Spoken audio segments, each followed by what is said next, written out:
Election updates and election preparations are up there. Ulrich, can you hear me? Tabiso here. Hi, good morning Tabisho, and welcome to Uppington in Northern Cape, Mtlakaloni, where the sun has just risen on election 2014. As you know, special votes kick off today, and in the Uppington ZF Macau area, they're actually dealing with a record number of special votes that are going to be cast in the next 2 days. They've increased to about 6,000 special votes that the IEC will have to deal with within the next 2 days before, of course, we all go to the polls on May 7. With me, I have Dennis Smith, who is the IEC manager in the ZF Macau area. Mr. Smith, tell us the number of votes, special votes, that you have to process over the next 2 days.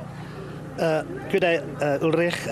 Ulrich, you see, this election is very highly contested, and the amount of special votes that has been applied for is an indication of how many voters want to cast their vote. Okay, and what goes into managing such a large number of special votes? After the applications, all the votes must be captured or processed on the computer system, whereafter receipts are issued to the applicants, which is an indication that their votes, application for votes have been approved. Thereafter, as from 9 o'clock today, in Uppington, 74 teams will be visiting all the applicants that has been approved at their homes or either at the address specified in the application for a special vote to have them cast their vote.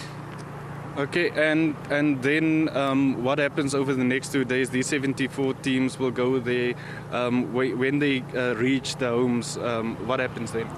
When they reach the homes of the applicant, they obviously have to introduce themselves, and they will be accompanied by party agents from different political parties, as well as the South African Police Services as escorts. They will visit these applicants, and after having introduced themselves, they will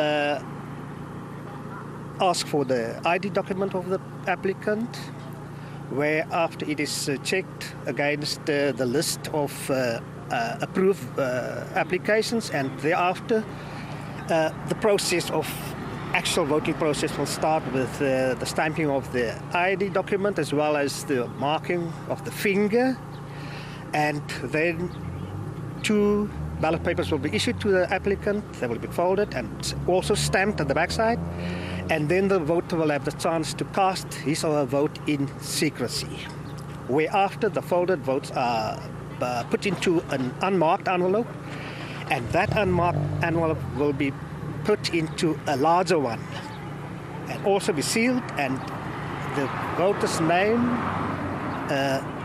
ID number, and voting district number will be written on that.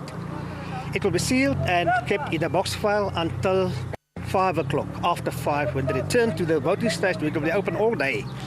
Then it will be marked off against the voter's roll and deposited into a ballot box, which will be sealed and thereafter taken to the place of safe storage. Okay, the last elections you had something like 4,000 special votes that you had to process. Now it's more than 6,000. What do you attribute to that increase? As I said in the beginning, it is a highly contested election, and my indication is that each and every voter wants to cast his or her vote. That is why we have such a big increase. And on the other hand, whatever applications we receive, we must process. There is no other way that we can reject it. You see, we cannot determine whether a person is not pregnant, whether he's not physically infirm, or whether he's not disabled. We must accept the application and process it. And then obviously we're all looking forward to May 7th to casting all our votes. Are you ready in this area? Yes, we are ready. We are ready. And you're looking forward to it? We are looking forward to it. Thank you very much to Dennis Smith. He's the manager of the IEC in the ZF Macau area. It's very cold here in Uppington, but we're all looking forward to May 7th when we cast our votes. A very highly contested area in the Northern Cape, and it should be an interesting one. Back to you, Tabisha.